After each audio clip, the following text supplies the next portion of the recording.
Allez. Bonjour à tous. Bonjour à tous et à toutes.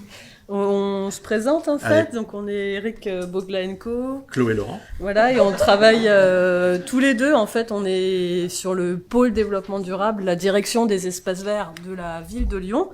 Et nous deux, avec une apprentie qui est pas là, mais du coup on représente le service environnement. Et dans nos missions, en fait, on anime, on coordonne notamment la démarche éco-jardin qu'on anime depuis maintenant depuis 2012, sur la première année du label. Donc on nous a demandé de venir vous présenter en fait le 10e parc labellisé éco-jardin sur la ville, qui est le parc Sergent-Blandan. Donc on va prendre le temps de découvrir un peu ensemble ce parc-là et qui nous a paru facile à faire labelliser parce que c'est un parc très récent et du coup de sa conception, et c'était déjà de la conception écologique, et le fait d'auditer et faire labelliser le parc Sergent-Blandan, ça nous a surtout servi pour évaluer en fait les pratiques de reprise en gestion de la part des jardiniers en interne, de peut-être les reguider, et puis surtout de continuer de la formation avec eux, quoi. Donc ça va être un peu la question qui va mener en fait la présentation qui suit, c'est est-ce que c'est plus facile de faire labelliser un parc qui est déjà conçu écologiquement ou pas? Ou est-ce que c'est plus intéressant? C'est une question qu'on peut peut-être se poser. Simplement, en fait, sur la ville de Lyon, en fait, pendant longtemps, on avait un objectif éco-jardin, c'était de pouvoir avoir un site vitrine par arrondissement. Donc, il y a 9 arrondissements à Lyon. Donc, on en a eu, il y a eu 9 sites, parcs et aménagements, espaces naturels aménagés depuis 2012. Et puis là, du coup, depuis l'année dernière, on se pose les questions aussi d'avoir une labellisation, en fait, sur des grands sites qui ont plus une vocation métropolitaine, comme le parc Blandan, donc qui est cerclé et rouge, sur lequel je vais revenir, comme le parc de la Tête d'Or que vous avez tout au nord, qui est la grosse tache verte et bleue, ou comme le parc du Vallon à la Duchère, qui est plus à l'ouest, en fait, côté 9e Duchère. Donc on s'engage en fait dans un autre objectif qui est de faire labelliser des grands parcs pour peut-être améliorer la communication auprès du public en fait sur la gestion écologique. Voilà, donc le parc Blandan, il se situe au carrefour de 3 arrondissements, et plus particulièrement de 2 qui sont le 7e et le 8e sur la carte. Donc il est en rive gauche, c'est une rive qui est plate, qui est très urbanisée, qui est très dense. Et en fait, ce site, il a été en fait, c'était l'emplacement d'un château qui marquait en fait la limite du Dauphiné avec le Royaume de France sur le Moyen Âge. Et depuis la Renaissance, en fait, ça a été un fort militaire. Puis, en fait, en 1830, c'est devenu une caserne militaire. Donc, c'est un terrain, en fait, qui a appartenu au ministère de la Défense, qui correspond à peu près 17 hectares. Et en 95, en fait, le site est peu à peu abandonné. Enfin, du moins, l'activité, la zone militaire qu'il y avait dessus est abandonnée. Donc, ça devient, en fait, une friche qui est intéressante et puis surtout qui est au cœur de 3 arrondissements, sur des espaces où il y a un manque d'espace vert. On est en plein îlot de chaleur urbain qui sont très importants. Donc forcément, il y a plein d'envies qui sont données sur ce site, et notamment il y a des envies en fait de projets immobiliers qui se créent. Mais assez rapidement, en fait, en 97, il y a une association de défense du parc Sergent-Blandan, du parc Blandan qui se crée. Et cette association-là, qui sont des citoyens, des Lyonnais, qui vont porter en fait pendant 10 années en fait une démarche pour que ce parc-là, pour que cet espace-là, cet ancien site militaire en fait devienne un véritable parc urbain, ouvert à tous, accessible, avec vraiment une forte ambition. Donc pendant 10 ans, ils se mobilisent, et en 2008, la communauté urbaine de Lyon en fait rachète le terrain et engage en fait un processus de concertation avec la population. Donc là, on a dès le départ en fait un grand travail de concertation publique qui est fait avec plusieurs amphis du coup qui renaissent. Les gens, ils veulent des espaces de sport, ils veulent des espaces de nature, ils veulent des espaces de balade. Donc du coup, un site qui serait dès le départ multi-usage, mais et puis c'est surtout, on a une friche qui est très riche. On va y revenir un peu dans la zonation. Donc il y a tout ce travail-là qui aboutit en fait à un projet. Du coup, c'est la le bureau d'aménageur en fait base à qui la métropole et la ville en fait confient la mission de créer le parc. Donc ils présentent en fait ce projet-là. Donc là on a le parc Sergent-Blandan, c'est un peu la vue projet qui est présenté à l'ouverture de la première tranche en 2013. Donc pour situer un petit peu, en fait là vous avez vu en fait sur les prairies des Douves. Du coup, qui sont l'espace, les trois grandes pelouses en fait en centrale. On a tout un espace de front forestier et tout au nord en fait, on a une petite vue en fait sur l'esplanade. Alors, il faut savoir qu'aujourd'hui, l'esplanade c'est devenu une école provisoire, mais c'est devenu une école. Et puis après, on va vous détailler un petit peu tous les différents sites en fait qui se retrouvent sur ce parc Blandan. Du coup. Voilà, c'est un espace où on va avoir trouvé ces différentes zones. Et nous, en fait, en 2013, à l'ouverture du site, en fait, on récupère au bout d'un an la gestion en interne, donc sur lequel, en fait, on va plaquer un plan de gestion différencié qu'on a habituellement aux espaces verts. Alors, je vais laisser ma parole avec un peu. Alors, avec Base, le Grand Lyon, tout ça, on s'est calé avec pour créer un plan de gestion. Il y a eu un travail en commun. Avec Base et surtout les techniciens de la ville de Lyon pour coller à notre cahier des charges de gestion évolutive durable. On a trois types d'espaces à Lyon, nature, à vivre et fleuri. Sur le parc Blandan, nous n'avons pas d'espace fleuri à type horticole, simplement deux types d'espaces, nature et à vivre. Donc là, on voit bien sur ce plan, par rapport à ce qui avait été projeté, voilà comment ça s'est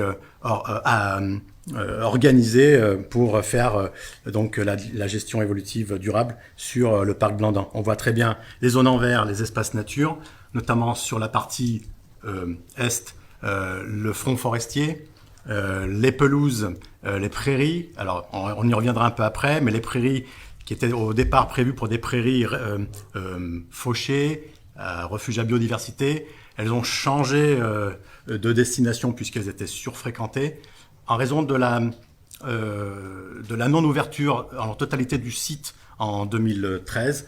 Donc, ces pelouses en bas étaient très très très utilisées, donc on a préféré modifier sur le plan de gestion de l'époque et le repasser en classe à vivre avec une tonte plus régulière. C'était simplement pas possible de garder des prairies fleuries ici, puisqu'elles étaient très fréquentées pour faire des jeux, du foot aussi. À Lyon, il y en a un peu, moins qu'à Marseille, mais quand même. Et donc voilà, tout ça s'est organisé. Il y a eu des zones nature très différentes entre elles en plus, puisqu'on a des zones nature forestières, des zones nature à type méditerranéenne, et aussi des zones nature de reconquête un peu des espaces. Donc, c'est pas à l'intérieur même de ces zones-là, on a des gestions adaptées. Voilà. Alors sur le site, nous avons. Du coup, il y a le. Vas-y. On avait un extrait en fait du coup, ce qui est le. Il veut ça pas. Va marcher là, en haut là, celui-là. C'est mieux. Tac. Du Voilà. coup, on a un extrait du planning d'intervention actuel en fait des jardiniers. Simplement, en fait, le parc Blandan, la création du parc aussi, ça a permis aussi qu'il y ait une réhabilitation en fait d'anciens bâtiments militaires qui soient réhabilités en vestiaire des jardiniers pour l'ensemble du 7e arrondissement. Donc ça n'a pas été rien aussi ces travaux parce que ça voulait dire une nouvelle équipe et des nouveaux locaux. Donc en fait, ils sont 5 jardiniers, dont 3 à plein temps pour l'ensemble du parc que vous avez vu, plus après tous les abords en fait qui sont autour. Ils sont quasiment équipés en matériel électrique et du coup c'est une des rares équipes qui a la chance de disposer de la totalité en fait du panel de matériel électrique, ce qu'on n'avait pas forcément établi. Puis du coup on avait du coup quelques vues à vous projeter.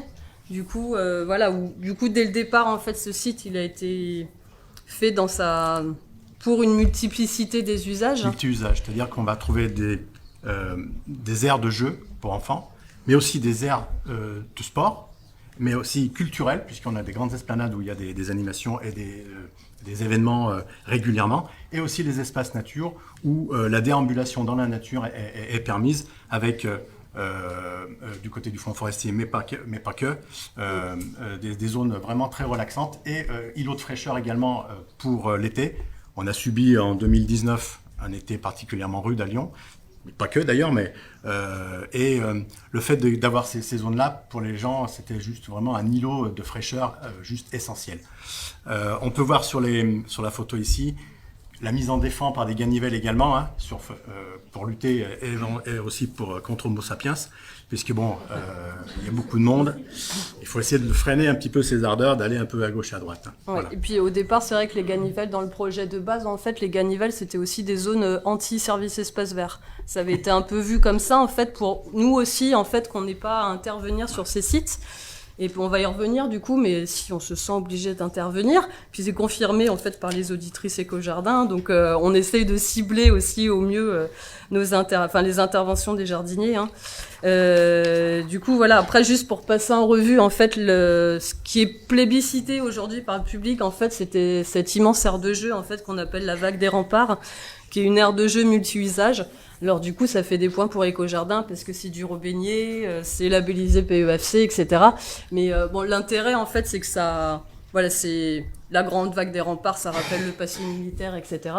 Et puis on évoquait tout à l'heure en fait ces fameuses, cet ensemble en fait de pelouses des douves, mais qui était aussi couplé avec des prairies des douves, qui devaient être au départ, fauchées une fois par an, mais qu'on n'a pas pu du tout maintenir.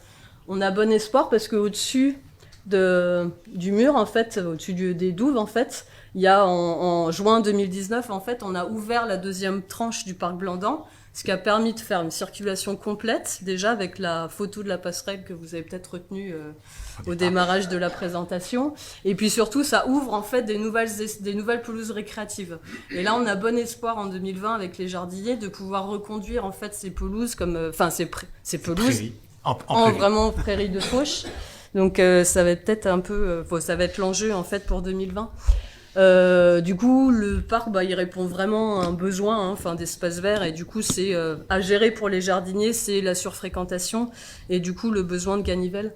Ce qui est un peu de particulier sur le parc et puis ce qui a été de remarquable en fait dans le projet qui a été dessiné, conceptualisé par base, en fait, c'est ces zones de reconquête en fait où ils ont récupéré la plupart des matériaux qui étaient sur le site. Ils ont recréé des terrains, des surfaces sportives, en fait, des terrains de basket, des aires de fitness, etc. Mais en fait, dans ce qui était déjà en fait des zones militaires où ils ont, voilà, il y a ça a été très poussé en faire de réutilisation de matériel. Et puis du coup, il y a cette zone de reconquête en fait où il y a un cheminement en béton bien lisse en fait, mais du coup des plaques de goudron pour un peu symboliser ce fantasme, cette peur peut-être de la reconquête de la nature sur la ville. Et du coup, c'est un espace en fait qui fait transition avec des espaces sportifs en fait où on va retrouver, c'est de la fauche de pieds d'arbres, c'est à peine les jardiniers se contentent en fait de tirer du sénesson de cap quand il faut. On parlait des invasifs tout à l'heure, ça en fait partie. Mais du coup, il n'y a pas plus de gestion de ça, de ces espaces en fait qui sont des espaces récréatifs. Hein. Mais du coup, ça passe très bien. Et puis, ce qui est d'important sur ce parc, en fait, c'est cette zone en fait qu'on appelle le front forestier, qui avait été mise en défense dès le départ. Et puis, du coup, avec cette mise en défense, en fait, ça s'est regarni. Il y a des ronciers énormes qui ont pu pousser, que les jardiniers gèrent, mais de façon très modérée, quand ça va sur les allées, qu'on regarnit en fait de broyats pour faciliter les cheminements. Et puis surtout, en fait, c'est des espaces qui sont devenus des réservoirs de biodiversité. Et là, ce qu'on se dit, même à travers tout ce qu'on a entendu depuis ce matin, en fait, c'est que fait, sur des espaces comme ça qui sont hyper fréquentés, c'est juste obligatoire en fait que de condamner et de réserver des espaces en fait qui vont avoir une vocation biodiversité, de réservoir. Parce que je pense qu'il n'y aurait pas eu les ganivelles, ces espaces ils auraient été traversés dès le départ. Hein. Donc il y a une forte attention de la part des jardiniers sur maintenir ces ganivelles. Et c'est pas rien. Oui aussi. Du coup, il y a beaucoup de sites. Je te laisse sur les espaces Alors oui, nature. Ouais. Alors sur les espaces nature, on suit des protocoles d'inventaire participatifs. Les principaux, donc les oiseaux, qui a eu lieu dernièrement, là, fin janvier, florilège, les prairies urbaines, et également propage. Alors, on parlait encore d'invasives. Alors, la gestion des invasives, ça peut être, comme ici au parc Blandan, sur les buddléias, il y en a pas mal, puisque sur le site, à l'origine, il y avait beaucoup de buddléias. Là, il y a une gestion sur les buddléas, c'est-à-dire qu'on les maintient, fait attention à la grainaison et on fait en sorte qu'ils ne se disséminent pas trop. Voilà, c'est une des solutions pour le buddléia qui peut apporter, il y a polémique, une source de nectar à un moment donné à certains papillons, etc. Il y a un petit côté aussi très joli, les gens connaissent. C'est facile d'observation pour les jardiniers de compter les papillons là-dessus, par exemple, que d'aller courir avec un filet. C'est toujours mal perçu des fois. Et puis pour les oiseaux, donc ce protocole deux inventaires, deux observatoires des jardins, un fin janvier, l'autre qui aura lieu au mois d'avril, avril-mai, voilà. Et puis florilège. Donc, comme notre première zone de fauche, de prairie, était pas exploitable en termes d'inventaire, on s'est rabattu sur une autre prairie qui était un petit peu pionnière, une friche pionnière, sèche. Et on a trouvé 25 espèces en 2019 sur cet endroit-là. C'était juste assez énorme. Pourtant, on ne s'imaginait pas trouver autant de choses là-dessus, mais c'est tout à fait logique. On est dans un endroit où la main de l'homme n'a pas mis le pied, donc c'était sympa.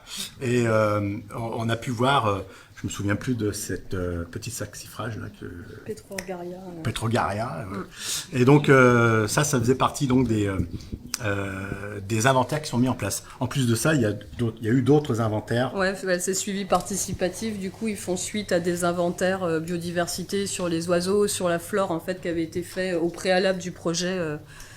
Des travaux en fait du parc Blandan. Donc ça permet aussi de suivre un peu ce qu'il en est à la fin des travaux. On avait juste une dernière photo qui est pas du tout biodiversité, mais en fait ça c'est ce qu'on a découvert avec l'auditrice pendant l'audit éco-jardin. Du coup on a un prestataire en insertion en fait qui vient faire les ramassages. Et du coup là on se situe mais juste à côté du front forestier. Et en fait la problématique des déchets, mais je pense qu'elle est partagée ici, elle se retrouve dans toutes les classes de gestion, dans tous les types d'espaces. Alors on ne désespère pas de pouvoir aussi faire une collecte sélective des déchets parce qu'on n'a que des points de collecte sélectifs qui sont sur le parc Blandan. Il y en a une dizaine, mais malgré ça, en fait, on a une problématique. Le lundi matin, ça donne ça et c'est pas un jardinier après de pouvoir aller retrier derrière et d'aller mettre les canettes en alu dans les bonnes boîtes, etc. Donc c'était faire un petit focus là-dessus aussi. Et puis du coup, pour répondre à la question d'entrée, qui était est-ce que c'est plus simple que de passer un label sur un parc qui est déjà conçu écologiquement ? Bah oui, du coup c'est un peu voilà.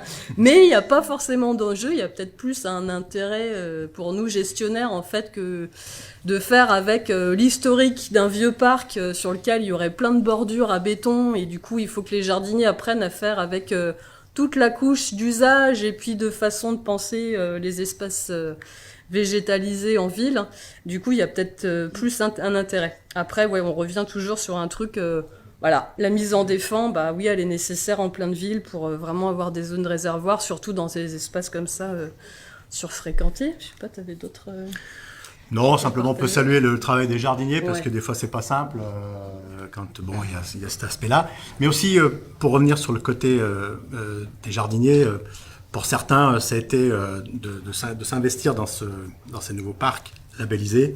Ça leur donne une nouvelle carte dans leur vie parce que de simples jardiniers ils sont devenus accompagnateurs de la nature. Ils vont compter des oiseaux, ils vont compter des escargots, on les a fait aussi là-bas. Pour eux, ça leur a redonné du sens, pour reprendre ce qu'on a dit tout à l'heure. Ça a redonné du sens à leur métier. Et par ce biais-là, on reprofessionnalise le métier de jardinier, qui était passé un petit peu dans le mode désuétude. Le jardinier, c'est celui qui venait avec sa tronçonneuse faire du bruit ou la tondeuse, sans se poser trop de questions. Et pour eux, avec le rapport avec le public, ça a vraiment changé. Voilà, un petit clin d'œil pour eux. Merci. Très belle intervention. Vous pouvez aller vous asseoir si vous voulez.